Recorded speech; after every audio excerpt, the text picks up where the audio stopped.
Ok, muy bien. Entonces vamos a dar inicio al estudio de esta tarde. Vamos a tratar de hacerlo dentro de los 50 y pico de minutos que nos dan para grabar, para que no se haga muy largo el estudio. Oremos pues, Padre amado, gracias te damos en esta tarde.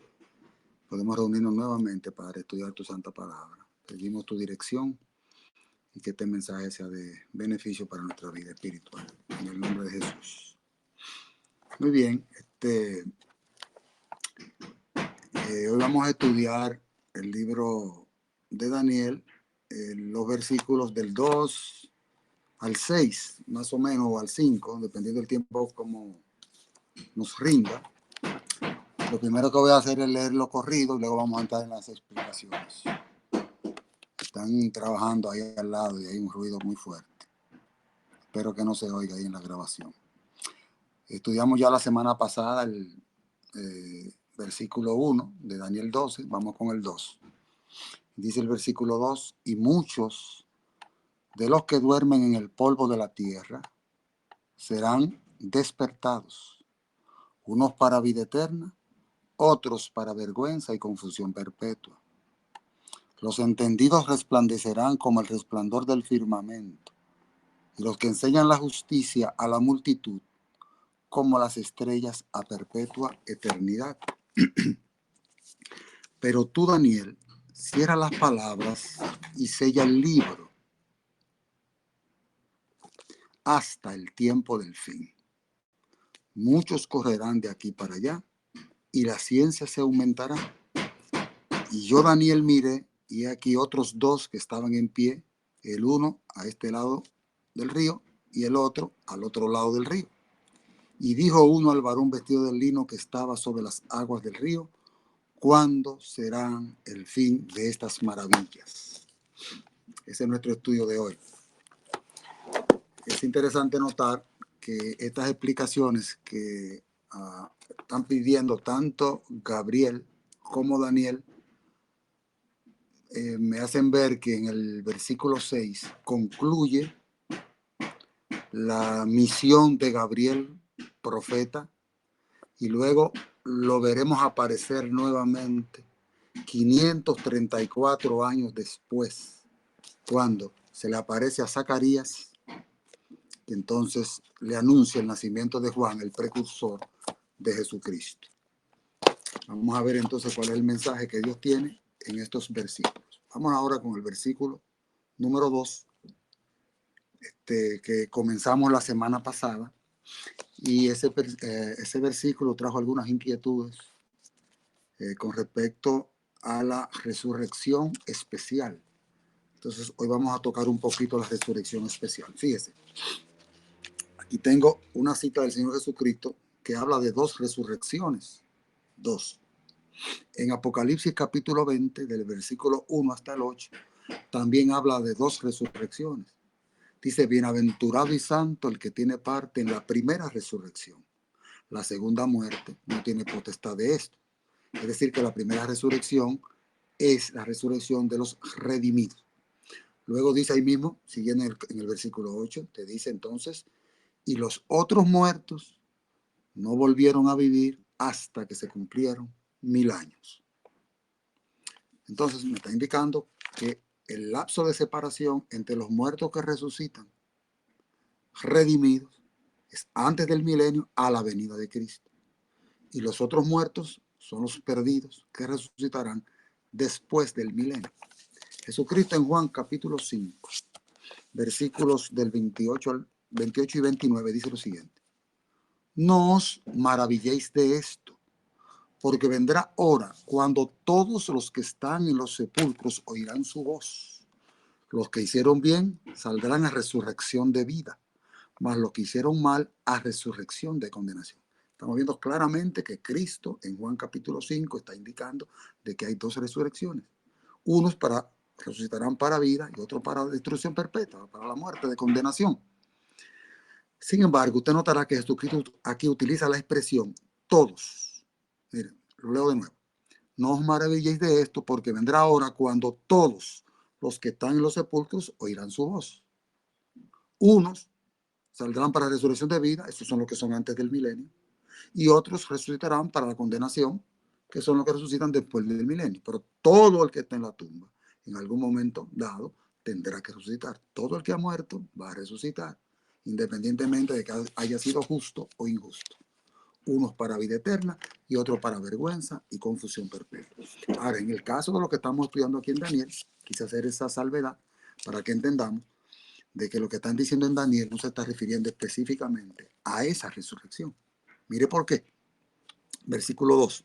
Mantenga su Biblia en sus manos. Y muchos, ahorita leímos que eran todos, estos son muchos, y muchos de los que duermen en el polvo de la tierra serán despertados, uno para vida eterna y otros para vergüenza y confusión perpetua. En otras palabras, aquí me está indicando que esto es un grupo especial, porque no son todos, sino muchos. Hay un grupo que va a resucitar en un momento específico, y la palabra de Dios más adelante nos dice también,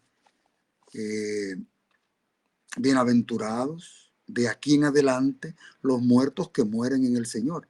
Sí, dice el Espíritu, descansarán de sus trabajos, porque sus obras con ellos siguen. Esos muertos que son bienaventurados por una razón muy especial.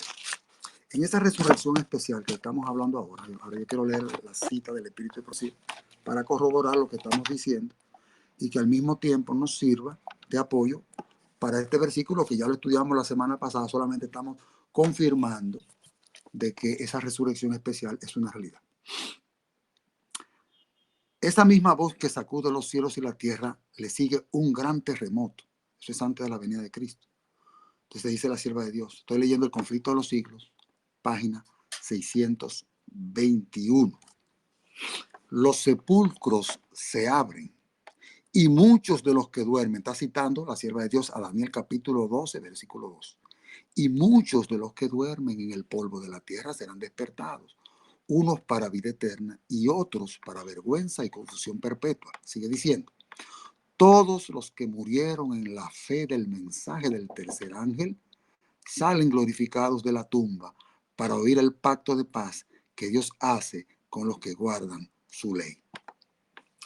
Los que le traspasaron a Cristo, los que se mofaron y se rieron de la agonía de Cristo, y los enemigos más acérrimos de su verdad y de su pueblo, son resucitados para mirarle en su gloria y para ver el honor con que serán recompensados los fieles y obedientes. Entonces es claro aquí que la sierva de Dios, citando a Daniel capítulo 12, versículo 2, está indicando de que va a haber una resurrección especial donde van a resucitar todos los que murieron en la fe del mensaje del tercer ángel. El mensaje del tercer ángel comenzó a proclamarse a partir del año 1840-44, del 44 en adelante. Entonces, del año 1844 en adelante, todo el que murió en la fe del mensaje del tercer ángel va a resucitar para ver a Cristo venir en gloria. Lo acaba de decir aquí la sierva de Dios. Entonces, además de eso, los que crucificaron a Jesucristo también van a resucitar en ese momento preciso. Aquí lo mencionó y dijo los que lo traspasaron, los que se mofaron y se rieron de la agonía de Cristo y los enemigos más acérrimos de la verdad. ¿Quiénes son los enemigos más acérrimos de la verdad? Todos los que han perseguido. Recuerde que hay un grupo de mártires del quinto sello de Apocalipsis capítulo 6 que está reclamándole al Señor, ¿hasta cuándo, Señor, tú no vengas nuestra sangre que fue derramada por ti? Y él le dice, pónganle ropas blancas, su justicia, y dice, descansen todavía, o sea, sigan muertos, hasta que se complete el número de otros que también tienen que morir igual que ustedes. Entonces, esos son los otros. ¿Quiénes más resucitan en esta resurrección especial de Daniel capítulo 12, versículo 2? Mire, aquí dice, desde el cielo se oye la voz de Dios que proclama el día y la hora de la venida de Cristo, pero Cristo no ha venido. Cuando ya eso sucedió, fíjese que esto es antes de la venida de Cristo para ver el acontecimiento. Luego dice, pronto aparece en el este una pequeña nube negra de un tamaño como la mitad de la palma de la mano. Es la nube que envuelve al Salvador y que a la distancia parece rodeada de oscuridad. Es decir, que después que resucitan los que murieron en el mensaje del tercer ángel y resucitan aquellos que se mofaron de Cristo, entonces aparece esa nube negra que es la señal de la venida de Cristo. Señales son muchas que indican que es su cercanía, o sea, la cercanía de su venida, muchas señales, pero la señal del Hijo del Hombre es una sola, Es una nubecita negra que viene del este, como dice aquí, del oriente, y esa nubecita, ahí viene el Salvador. El pueblo de Dios sabe que esa es la señal del Hijo del Hombre. Miren lo que viene después de eso. Después de eso dice, estoy leyendo el conflicto de los siglos, después dice en la página 625, allí están los que se mofaron de Cristo, el sumo sacerdote, o sea, el sumo sacerdote, Anás y Caifás, que fue el que se rasgó su vestido. Cristo le dijo, de cierto te digo que me verás venir en gloria, se lo profetizó en aquel día. Ahí dice, ahí está Herodes, están los soldados, ¿ah? Aquellos que le colocaron el manto de grana, la corona de espinas, los que lo golpearon, los que lo escupieron, los sacerdotes y los escribas. ¿Ah? Recuerdan a lo vivo la parábola de los labradores que se le negaron a entregar a su Señor los frutos de la viña. Sigue diciendo. Entonces ahí aparecen los santos que exclaman, he aquí está nuestro Dios, le hemos esperado y Él nos salvará. Luego dice, el Hijo de Dios llama ahí, después que pasa todo ese espectáculo, entonces el Hijo de Dios desciende. El Hijo de Dios llama a la vida a los santos dormidos. Ahí que Cristo se pone delante de los sepulcros, entonces le dice, dirige una mirada a las tumbas de los justos y levantando luego las manos al cielo exclama, despertaos, despertaos, despertaos, los que dormís en el polvo y levantaos por toda la superficie de la tierra. Los muertos oirán esa voz y los que la oigan vivirán. Y toda la tierra se repercutirá bajo las pisadas la multitud extraordinaria de todas las naciones, tribus, lenguas y pueblos. Es decir, que el espectáculo de la venida de Cristo va a ser presenciado por todos aquellos que participan de la resurrección especial. Luego aquellos que han muerto a través de las edades, dice aquí, la sierva de Dios, se levantarán cuando Cristo los llame de sus tumbas. Y dice que Cristo mirará todas las tumbas y que exclamará, levantaos, y ahí se levantarán. Y los usos vivos unen sus voces a los de los santos resucitados en prolongada y alegre aclamación de victoria. Y ahí explica que van a resucitar con la misma estatura con que murieron, y Adán va a sobresalir por su estatura, porque va a resucitar con la estatura que tuvo, para que se vea la gran diferencia. Dice, se nota la gran degeneración de la raza humana, por esa razón. Es decir, que ya con esto que hemos leído creo que es suficiente para estar claro de que ese versículo 2, que la sierva de Dios cita en el conflicto de los siglos, en esas páginas que leímos, aplica a una resurrección especial. Y luego Cristo, cuando ya aparezca aquí en gloria, entonces llamará a la vida a los que están en las tumbas. Y entonces ahí los muertos en Cristo resucitan transformados, glorificados, un cuerpo nuevo, y los que están vivos serán transformados en un abrir será de ojos para recibir al Señor en el aire, y allí estaremos siempre con el Señor. Y durante el milenio entonces pasará ese periodo de juicio, donde nosotros seremos jueces y sacerdotes, y luego vendremos a la tierra después del milenio, y ahí entonces que resucitan los muertos, los otros muertos, como le llama Juan en el Apocalipsis, y los otros muertos no volvieron a vivir hasta que se cumplieron 1000 años. Muy bien, creo que hasta ahí está todo claro. Si no, al final hay preguntas para hacer. Vamos ahora a ver el versículo número 3. Dice el versículo número 3 de Apocalipsis, de Daniel capítulo 12. Los entendidos, ¿quiénes son los entendidos? Vamos a ver quiénes son los entendidos. Resplandecerán como el resplandor del firmamento. Y los que enseñan la justicia, ¿cómo que enseñan la justicia? ¿Qué justicia están enseñando? A la multitud como las estrellas, a perpetua eternidad. Este grupo de entendidos, que son esos que van a manifestar a la obra de Dios en el tiempo del fin, van a resplandecer porque van a llevar una obra de amonestación a todo el mundo, donde cantidad de individuos que están en otras denominaciones, que están en Babilonia, confusión, pero que son parte del pueblo de Dios, entenderán ese mensaje. ¿Y qué mensaje será el que van a proclamar? Que enseñan la justicia. Lo vamos a ver en un momento.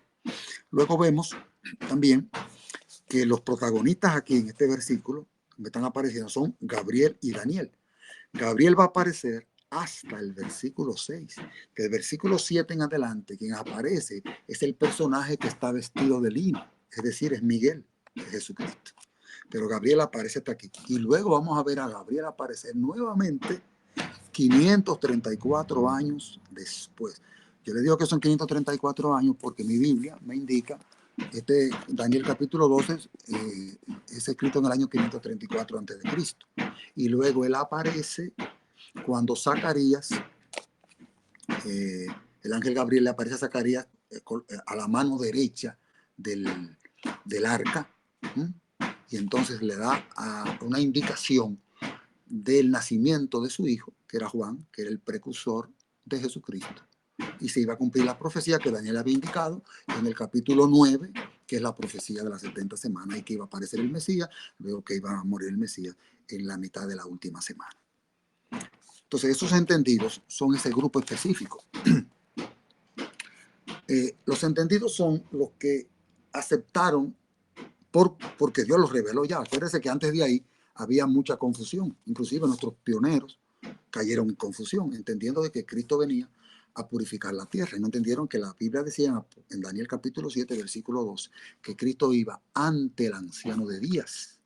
O sea, iba ante la presencia del Padre, y ese es el paso de Cristo en el año 1844, del lugar santo al lugar santísimo, ante la presencia del Padre para llevar a ejecución el juicio en el que estamos envueltos hoy en día. Esos entendidos son los que aprendieron por revelación de Dios dos cosas de la obra de Cristo. Primero aprendieron que Cristo obró en la cruz para beneficio nuestro y que su sacrificio era un símbolo verdadero de lo que nosotros hacemos cuando nosotros aceptamos a Cristo como nuestro Salvador, y nuestros pecados los colocamos sobre la cabeza del Cordero, que antes era una sombra, pero ahora en el verdadero, que es Cristo, y Él nos cubre ¿con qué? Con su justicia. Por eso que menciona aquí, enseñan la justicia a la multitud. Eso es lo que se llama la justicia imputada, que la vamos a explicar en un momentito.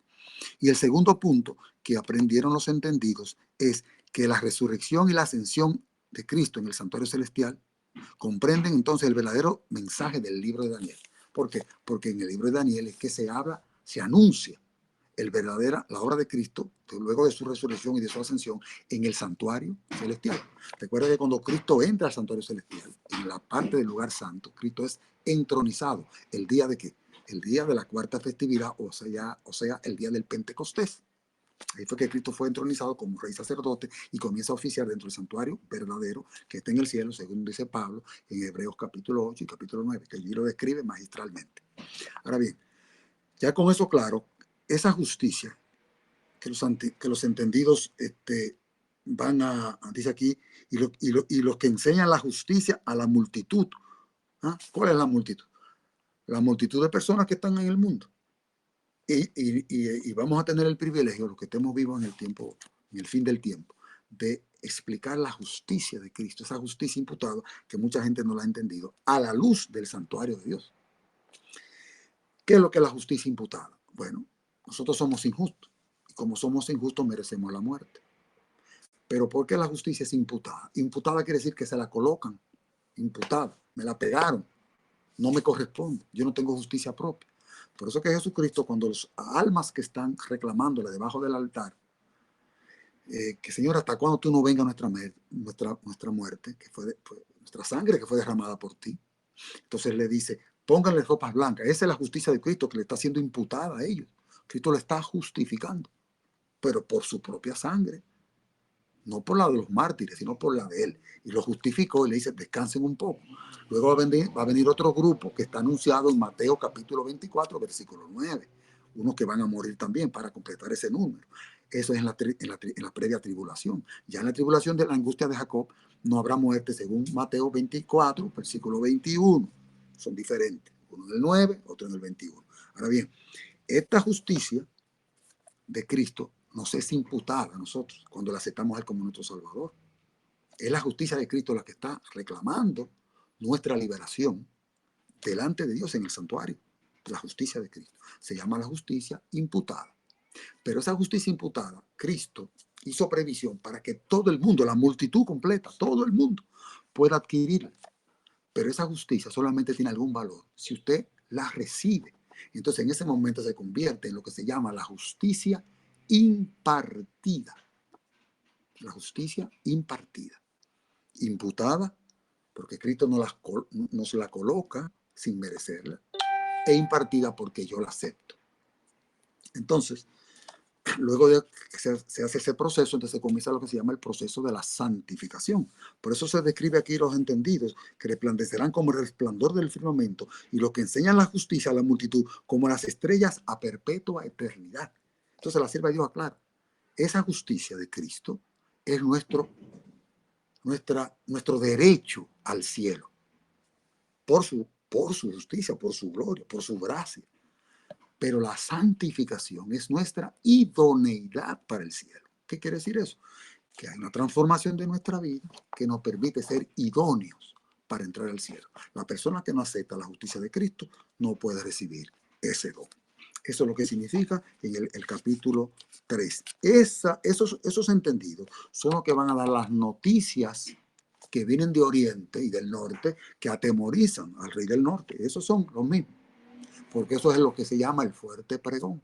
Y en esa última amonestación, cuando los entendidos lleven ese mensaje, que la Biblia lo refleja en Apocalipsis capítulo 18, y que la sierva de Dios lo conecta cuando está explicando esto que estamos estudiando ahora en el conflicto de los siglos, y se va a Apocalipsis 18 cuando dice que toda la tierra será alumbrada con su gloria. Es el mensaje de los tres ángeles cuando llega al máximo.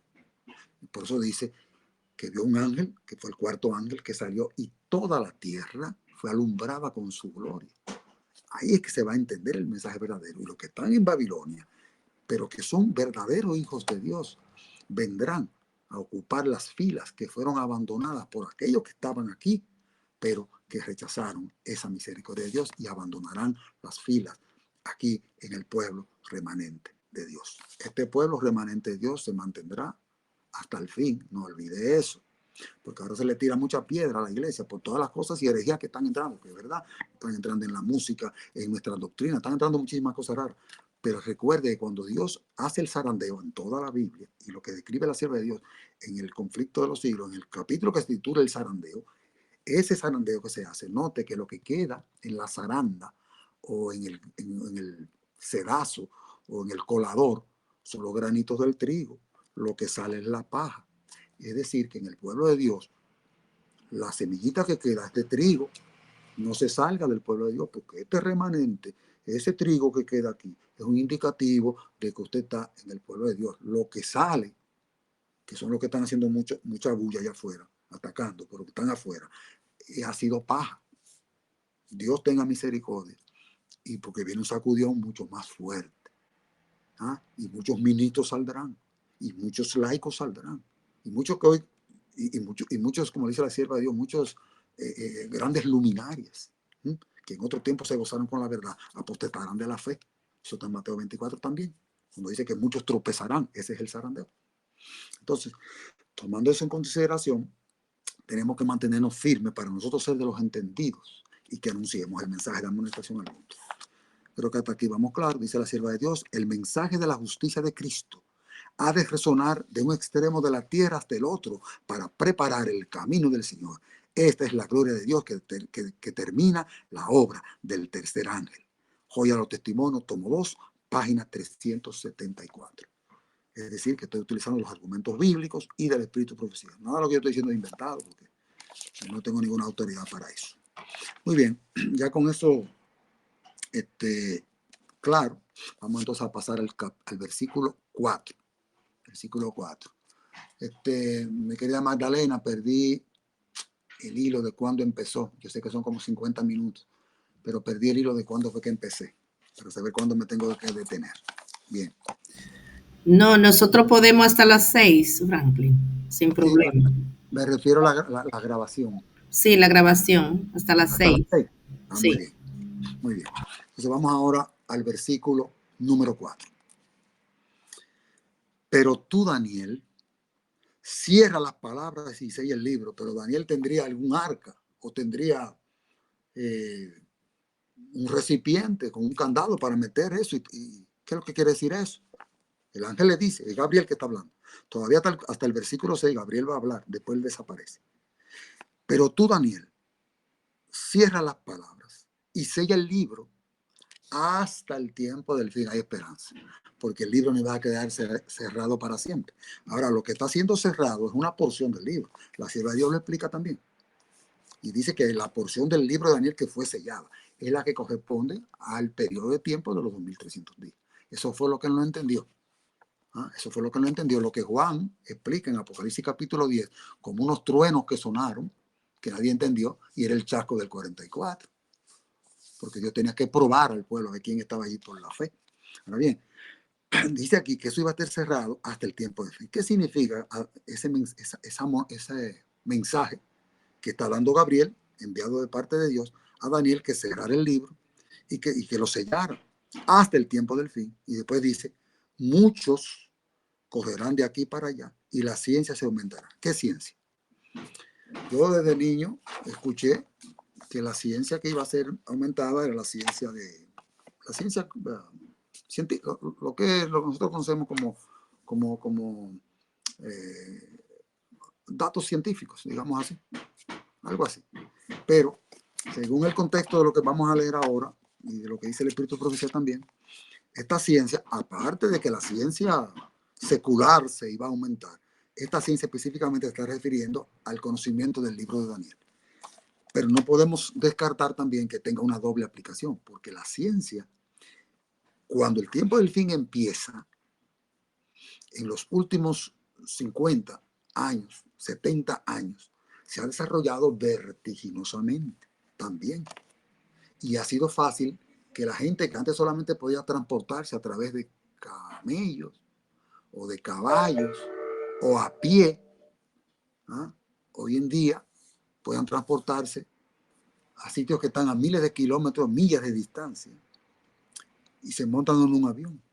Los que pueden transportarse a través de transatlánticos, automóviles, el desarrollo de las ciencias médicas, de la ciencia de la arquitectura, de la ciencia de la ingeniería.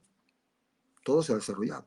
Pero específicamente, como lo que estamos estudiando es algo que tiene que ver con cuestiones espirituales, y lo que el ángel está indicando a Daniel, y la cuestión de Daniel, porque el ángel lo que le está respondiendo preguntas a Daniel. Y veremos más adelante en el versículo 7 que Cristo da una triple respuesta a la inquietud de Daniel.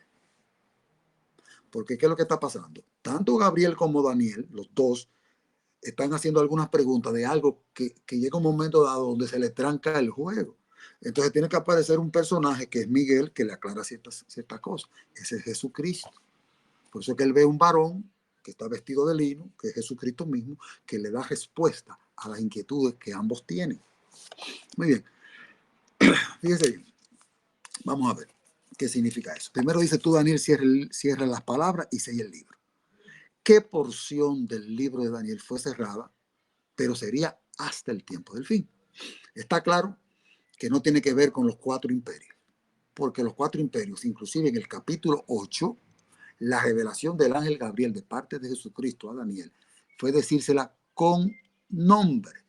Y le dijo los nombres, dijo que era Babilonia, le dijo Babilonia el nombre, dijo Medo Persia, le dijo. Y después le dijo los reyes de Javán, el rey de Javán, o el reino de Javán, que es Grecia. Y la bestia terrible, después saldría un cuerno pequeño. O sea, él se le explicó todo. Pero cuando el ángel quiso explicarle los 2300 días, él no lo entendió. Y luego, de 12 a 15 años después, en el capítulo 9, comienza a explicar lo que quedó inconcluso de tiempo de Daniel capítulo 8, versículo 14, y se lo explica. Cuando termina de explicárselo, Daniel queda confundido y se desmoronó porque realmente no entendió todo. ¿Sabe por qué no lo entendió? Porque el Señor dijo, cierra la palabra y sella el libro. En otras palabras, lo que Dios le explicó a Daniel era para que nosotros lo entendiéramos en el tiempo del fin. Daniel no lo iba a entender. Cuando él le dice cierra la palabra y sella el libro, le está indicando que podría ser la persona, el erudito más grande, si vivió antes del tiempo del fin, no iba a comprender lo que quedó sellado, la porción del libro de Daniel que quedó sellado. No podría entenderlo. No importa que fuera el erudito más grande o el más común, digamos, de los laicos, no lo iba a entender. Por eso usted nota que la porción del libro de Daniel, después que viene el tiempo del fin, ¿cuándo comenzó el tiempo del fin? Ya lo vimos claramente que el tiempo del fin sería después que cayera el cuerno pequeño, porque él dio el orden profético, la secuencia profética: Babilonia, Medo-Persia, Grecia, Roma, división del Imperio Romano, luego el cuerno pequeño, y luego el juez se sentó y los libros fueron abiertos. Antes de que el juez se sentara y los libros fueran abiertos, es decir, antes del juicio, antes de 1844, era que se iba a caer el cuerno pequeño, quitado en el año 1798, un indicativo de que el tiempo del fin empezaba en el año 1798. Ahí empezó el tiempo del fin, la última etapa del tiempo en el que estamos viviendo. Y el fin del tiempo está ahí a las puertas, el fin del tiempo. Es decir, que todo esto que está aquí va a estar cerrado y sellado hasta que el tiempo del fin llegara. Por eso usted ve que en el año 1844, después que pasa el chasco, entonces es que Dios le da la luz y la claridad para llevar a cabo la predicación del mensaje de los tres ángeles, la verdad presente, y todo ese mensaje que envuelve lo que nosotros como adventistas predicamos. Dios lo preparó para que en el tiempo del fin se pudiera levantar las sendas antiguas. Antes de nosotros, Dios llamó a reformadores que llegaron hasta la iglesia de Filadelfia. Muchísimos reformadores. Cada reformador de eso surgía 100 o 70 años de diferencia uno con otro, y uno levantaba una luz y el otro levantaba una luz y otro levantaba una luz. Pero llegó un momento donde llegó la oscuridad, que ya lo estudiamos en Daniel capítulo 11, llegó una oscuridad tan terrible con la tercera iglesia, tercer periodo de la iglesia, y con el cuarto periodo, y con el quinto periodo. Entonces aparece Francia, que trata de destruir completamente la palabra de Dios, quemándola, pero no pudo, porque Cristo estaba moviéndose en los candeleros. Pero esa oscuridad que cayó completamente, casi logró que eso se llevara a cabo. Ahora bien, esas palabras que fueron cerradas y selladas, Dios en el tiempo del fin, cuando levantara el movimiento adventista, entonces Dios le iba a dar una luz mayor que todavía estaba oculta. Y ahí comenzaron a surgir todas las verdades de las sendas antiguas. Y Dios las levantó y terminó de restaurarlas. Y nosotros somos los responsables de llevar el conocimiento de esas verdades que nuestros antecesores reformadores trajeron, como Martín Lutero, Zwinglio, Juan Hus, todos esos personajes que trajeron verdades. Entonces, con el movimiento milerita se trajeron otras verdades, y con el movimiento adventista otras verdades. Y ahí se levantaron todas las sendas antiguas. Entonces ya eso en el tiempo del fin iba a entenderse, porque aquí dice que serían selladas hasta el tiempo del fin. Muchos correrán de aquí para allá y las ciencias se aumentarán.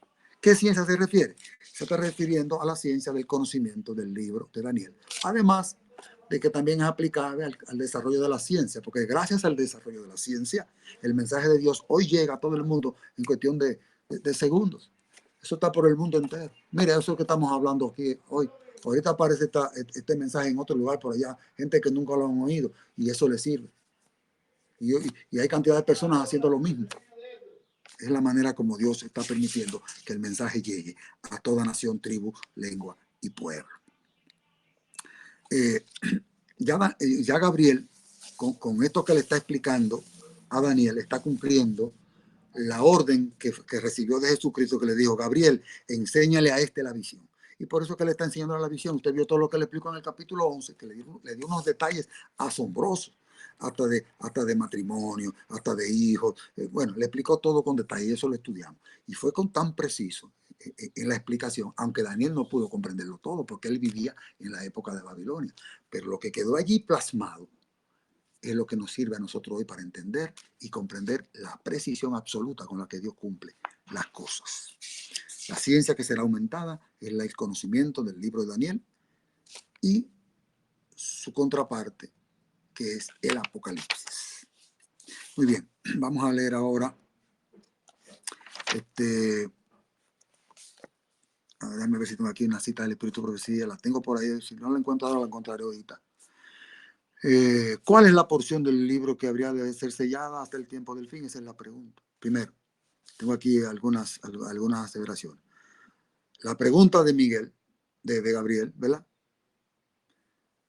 Miguel se la responde, él dice: ¿hasta cuándo durará la visión del continuo sacrificio? O sea, la continuidad. Recuérdese que el continuo sacrificio, la palabra sacrificio, según los eruditos, no aparece, no la continuidad. ¿Qué quiere decir la continuidad?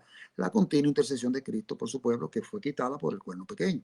Y él se colocó en el lugar de Dios. ¿Ah? Durará la visión del continuo sacrificio, o sea, la continuidad, y la prevaricación asoladora, entregando el santuario al ejército para ser pisoteados. Entonces, la pregunta que Daniel hace es una doble pregunta. Tiene que ver con el santuario y con los que adoran en el santuario. Pero cuando Gabriel le responde, la respuesta que le da, le dijo hasta 2300 días el santuario será purificado. ¿Por qué no le mencionó a los adoradores, sino solamente el santuario? Es muy sencillo. Porque lo que pasa es que el santuario es ensuciado por el pecado de los adoradores y es limpiado por el perdón de los adoradores. Entonces las dos cosas están entrelazadas. Cuando Gabriel le contesta diciéndole lo del santuario, es dándole a entender que la purificación del santuario es la purificación también de los adoradores. Porque la obra que Cristo está haciendo en el santuario es para beneficiar a los adoradores. Aquella persona que no confiesa su pecado y su pecado no entra al santuario, se queda en él. Eso lo dice la palabra de Dios y lo dice el Espíritu del Cielo. Por eso que los pecados tienen que ser confesados para que entren. Los pecados deben entrar al santuario para que puedan ser perdonados. Por esa razón, los que vivan antes de la venida de Cristo tendrán que haber confesado todos sus pecados y haberlos entrado al santuario. Y dice la sierva de Dios más, en la angustia de Jacob, se van hasta desesperar hasta que Dios le da la paz, porque hay pecados que tratan en su mente, dice, algún pecado no habré confesado, y están en esa lucha. Y dice ella que la razón por la que no recuerdan esos pecados fue porque ya Dios lo borró, porque Dios no lo borra antes, Dios lo borra después del juicio. Después que Dios me juzga a mí particularmente, y yo soy salvo, solamente escribe mi nombre en el libro de la vida y mis acciones en el libro de la memoria, las justa, y las demás las borra. Los pecados no son borrados ahora. Cuando usted confiesa su pecado, aparece algo que dice perdonado, no borrado, sino perdonado. Eso es lo que enseña el santuario. Por eso que dice que los entendidos van a explicar eso a la luz del santuario. Entonces, le colocan perdonado, su pecado está perdonado, pero no borrado, porque si usted no mantiene su dignidad y apostata de la fe, entonces el Señor va a sacar su historial completo. A Adán no le borraron los pecados hasta que no fue juzgado cuando empezó el juicio, en el 1844. Pero dice que el juicio de Dios es de generaciones sucesivas. Comenzó con la generación de Adán, después las generaciones que vinieron después, sucesivamente, hasta que llega a nosotros y luego va a llegar al juicio a los vivos. En esa generación sucesiva se llama Adán a capítulo, Adán es salvo. Entonces se borran los pecados en ese momento. Antes de ahí no fueron borrados porque no había sido juzgado. Entonces cuando Cristo lo juzga, coge su historia completo. Vio cuando cayó, vio todo, vio cuando se repitió, como caminó derecho, justificado por la sangre de Cristo, perdonado, borra el pecado. Porque los hijos de Dios no pasarán vergüenza ni afrenta. Sus pecados serán borrados. Ahora, los de los impíos quedarán hasta después del milenio. Cuando ellos mismos vean sus transgresiones, entonces confesarán, toda lengua confesará que Jesucristo es el Señor. Hasta Satanás tendrá que confesar. No porque te arrepentido, sino porque la vista panorámica que Cristo pondrá será tan clara porque el actor es usted mismo, no es otro, que uno podrá negar que Dios es justo. Muy bien. Y él le dijo, fíjate cómo él le dijo, porque Daniel no entendía, entonces le dice el ángel, la visión de las tardes y la mañana que se te ha referido es verdadera. Es lo que le dice, pero todo lo otro no era verdadero, todo era verdadero, pero él le está diciendo, esta es verdadera, ¿por qué? Porque no se va a cumplir ahora y tú no la vas a entender. Y mire cómo termina diciendo, y tú guarda la visión, porque es para muchos días. Pero esto lo está diciendo en Daniel 8:26. Guarda la visión porque es para muchos días, o sea, para el tiempo del fin. Pero lo que leímos en el versículo 4 del capítulo 2 le dice, sella el libro hasta el tiempo del fin. O sea, que está refiriéndose a esa visión, esa fue la que fue sellada y cerrada hasta el tiempo del fin. Y en el año 1844, luego del chasco, entonces Dios se la revela a su pueblo y nosotros somos los encargados de llevarla al mundo. Muy bien. Vamos ahora luego vamos a ver lo que tiene que ver los 1335 días también, que tiene relación con todo esto que estamos hablando. Y los 1290 días, tiene relación. Porque son bienaventurados los que llegan a 1335 días. Y sabemos que la bienaventuranza viene como consecuencia de haber llegado a 1844. Porque de 1844 para adelante hay un privilegio especial. Que todo el que muere en el mensaje del tercer ángel verá a Cristo venir en gloria. Y lo leímos ahorita en el Espíritu de Profecía. Con eso fue que empezamos el estudio. Yo sé que algunos no estaban conectados todavía en ese momento cuando leímos eso. Todo el que murió en el mensaje del tercer ángel se levantará para ver a Cristo venir en gloria. Y aquellos que lo crucificaron y los enemigos más acérrimos de la verdad también se levantarán para verlo, aunque morirán nuevamente. Muy bien, continuamos ahora con el versículo. Déjame ver si hay algo más aquí con respecto a esto que tengo anotado. Bueno, la confusión de corriendo de aquí para allá, también que dice ese versículo, corriendo de aquí para allá, es que estarán confundidos. Mire, lo que pasó, dice la sierva de Dios, lo que pasó con Francia y ese despertar del pueblo contra los nobles que lo llevaban a la guillotina, con la muerte de Luis XVI y la esposa, estoy borrando algunas cosas, ya los años me están pesando. María Antonieta. María Antonieta. Entonces, con la muerte de ellos, entonces se desarrolló lo que se llama a la época del terror. Pero eso conllevó a que se sublevara el pueblo. Y eso no se limitó solamente a la muerte de eso, sino a la persecución de muchos hijos de Dios. En la matanza de San Bartolomé murieron miles y miles de personas. Y Francia tuvo que cosechar lo que había sembrado porque persiguió también a los hijos de Dios. Y cada vez que pasaba eso, tenía que pagar las consecuencias. Eso lo vemos desde la destrucción de Jerusalén, en cada uno de las trompetas que sonaron, cómo cada uno pagaba lo que hizo con respecto al otro que lo precedía. Entonces, este acontecimiento que estamos mirando aquí, no solamente se limitó a Francia, sino que eso llegaría hasta el tiempo del fin. Eso lo describe Santiago, el hermano de nuestro Señor Jesucristo, en el libro de Santiago. Y la sierva de Dios lo comenta también en el conflicto de los siglos, utilizando los mismos elementos que pasó en Francia. Dice que eso se repetirá en el tiempo del fin. Cuando dice, ¿cómo que dice? Ahora ricos, aullad, vuestras miserias están podridas. Exactamente lo mismo que pasó en la Revolución Francesa. Todavía tiene eso efecto en nuestro tiempo. Y llegará hasta el fin. Ahora bien, eso de corriendo de aquí para allá, esa confusión que se presenta es como consecuencia de haber hecho ese desorden con respecto a las cuestiones que ya Dios había dejado establecidas. Ahora bien, mire cómo la sierva de Dios expresa acerca de este asunto. Al mismo tiempo, la anarquía, esto es lo que es anarquía, ese desorden. Al mismo tiempo, la anarquía trata de hacer desaparecer toda ley, no solo divina, sino humana. Y note lo que en el tiempo que estamos viviendo, eso es lo que estamos viviendo en la actualidad. Las leyes humanas, las leyes divinas, todo lo quieren contraponer y quitar. La concentración de la riqueza y el poder, lo mismo que pasó en Francia. Las vastas combinaciones hechas por el enriquecimiento de unos pocos a expensas de la mayoría. Mire como ya lo está comentando, la unión de las clases más pobres para organizar la defensa de sus intereses y derechos, que fue lo mismo que pasó en Francia. Esas clases se unieron y entonces ellos se dieron cuenta de que no les convino haber quemado la Biblia y quitado la religión. Y 3 años y medio después, de 1793 a 1797, que fue que duró la quema de la Biblia, volvieron a restaurar las cosas lo mejor que pudieron y dijeron que la religión era necesaria. ¿Por qué? Porque a los ateos les convienen los religiosos, porque no hay muerte, no hay sublevaciones, no hay amoralidades. Muy bueno vivir así. ¿Sabes por qué al ateo no le gusta el cristianismo? Porque tiene que dar cuenta delante de Dios. Pero a ellos les gusta cómo viven los cristianos y cómo se comportan los cristianos. Les encantaría que todo el mundo pensara así y actuara así, pero sin que Dios existiera. ¿Para qué? Para no dar cuenta. Porque ya Dios lo describió. Ustedes son como Sodoma y como Egipto. Egipto es el ateísmo y Sodoma es la inmoralidad, símbolo de Francia. Sigo leyendo.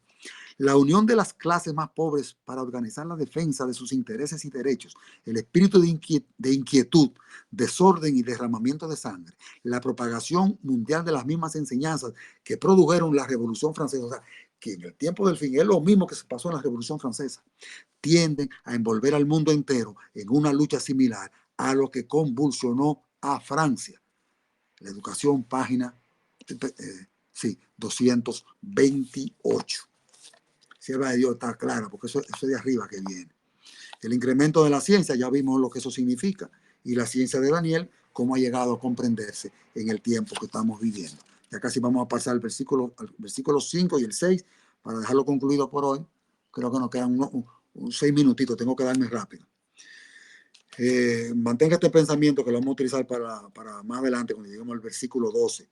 Bienaventurado y santo, bienaventurado, o sea, dichoso, el que espere y llegue a 1335 días. Bienaventurados los muertos que de aquí en adelante mueren en el Señor. ¿Por qué son bienaventurados? Lo vamos a ver en la próxima semana. Muy bien, continuamos con el versículo 5 rápidamente. Recuérdese que el mensaje que se va a levantar aquí, ese mensaje de Daniel que quedó inconcluso, que lo que se iba a restaurar con este mensaje poderoso era la continuidad de Cristo, que eso es lo que se había opacado durante los 1260 años de la Edad Media y después cuando llegó Francia, la continuidad de Cristo, porque se ha suplantado la obra de Cristo en el santuario celestial por una obra aquí, donde se pretende perdonar pecados aquí, sacerdotes, pero no, es allá.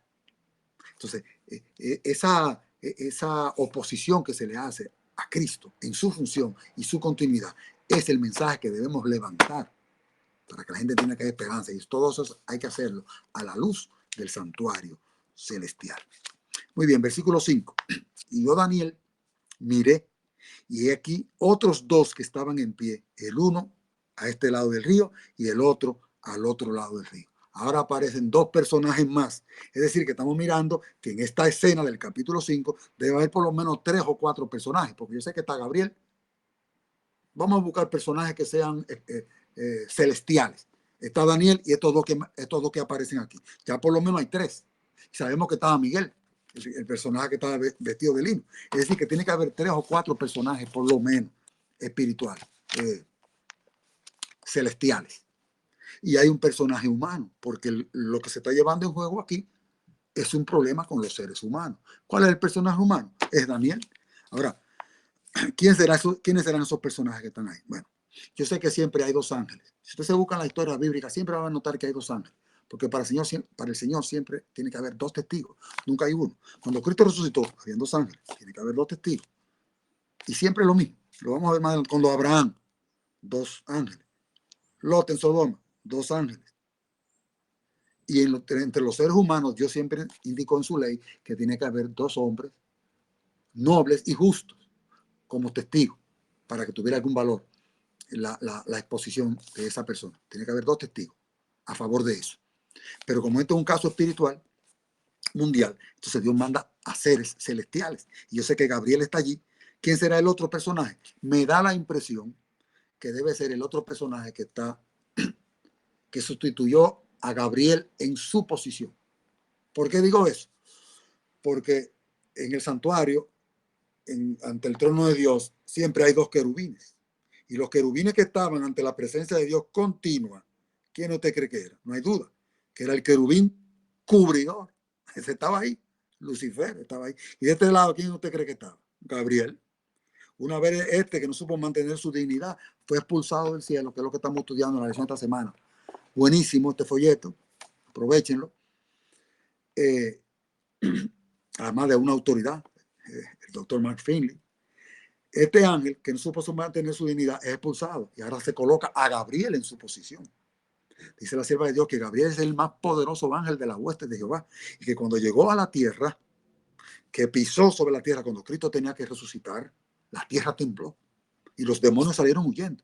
Y Satanás se airó porque ellos salieron huyendo. Pero ya dice, no fue cualquier ángel que vino, fue el más poderoso ángel de la hueste de Jehová que se presentó y le dijo, hijo de David, tu padre te llama.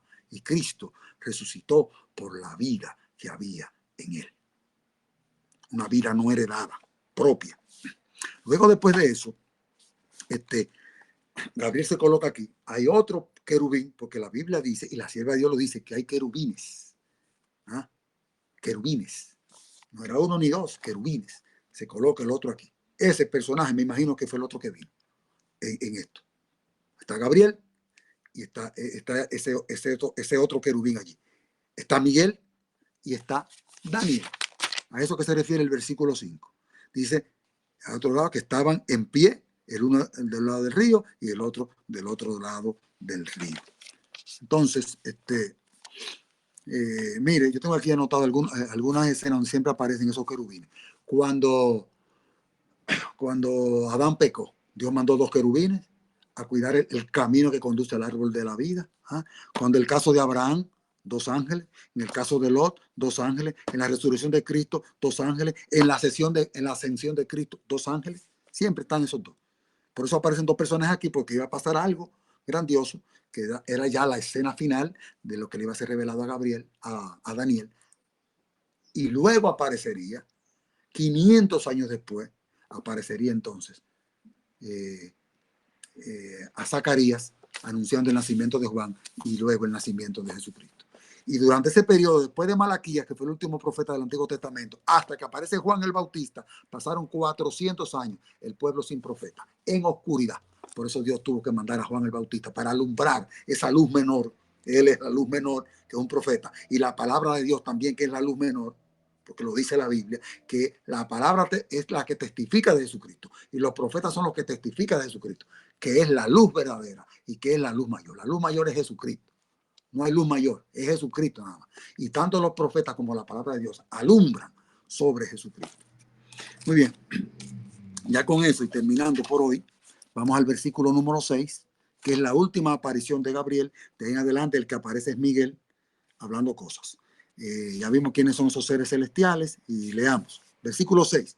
Y dijo uno. ¿Quién fue que dijo? Se fue Gabriel que habló. Al varón vestido de lino. ¿Quién es el varón vestido de lino? Ese es Jesucristo, Miguel, que estaba sobre las aguas del río. Fíjate que este varón estaba sobre las aguas del río. Y los otros 2 personajes, los otros 2 ángeles que vinieron, uno está a la orilla de un lado y el otro a la otra orilla. Pero el varón vestido de lino está sobre el río. Eso no lo hace cualquiera. Jesucristo que caminó sobre los aguas. Entonces dice, y dijo uno, Gabriel, al varón vestido de lino que estaba sobre las aguas del río, o sea, Miguel, ¿cuándo serán el fin de estas maravillas? ¿Cuáles son las maravillas? Mi querida Magdalena, son las 6. Se me fue, espérese, que se me fue esto aquí, para otro lado. Ok. Son las 6, se va a caer. Ahí se terminó. No se ha caído todavía. Usted que Se va a caer, son las 6, 2 minutos, se va a caer. sí. Entonces, vamos a No, dejar pero entonces el nosotros versículo 6. comenzamos, Franklin, nosotros comenzamos fue a las 5, como a las 5:12. Bueno, pues vamos a terminar con el versículo 6 que cae, entonces la semana que viene lo continuamos como quiera. Muy Oh, bien, versículo 6. Ay, me está pidiendo que la batería se me está cayendo. Oh, mi hermano. ¿Qué sí, ahí sí. pasan cosas? Pero, estoy conectando, ahora no quiere funcionar. El enemigo de las almas, pero ahí no se va a salir con las almas. Sí, ahí se conectó. Oigan, lo que me quedan son 19%. Estaba cayendo ya. Pero vamos a terminar y para después dar a la sección de preguntas. Entonces, versículo 6. Y dijo uno, Gabriel, al varón vestido de lino que estaba sobre las aguas del río, es decir, a Miguel, ¿cuándo será el fin de estas maravillas? ¿Qué maravilla? Mire, yo busqué los paralelos de Daniel 12:6, que es lo que estamos estudiando ahora, y lo encuentro en Daniel 11:36, que ya lo estudiamos, Daniel 7:8 y 20, en Daniel 7:11 y en Apocalipsis 13:5 y 6. Ahí es lo que me explica qué son las maravillas.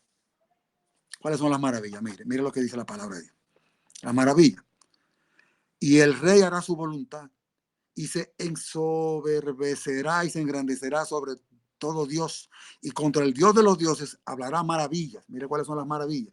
¿Hasta cuándo durarán estas maravillas? O sea, ¿hasta cuándo este poder va a estar ejerciendo dominio y va a estar pisoteando el santuario y la obra y la continuidad de Cristo? Esas son las maravillas.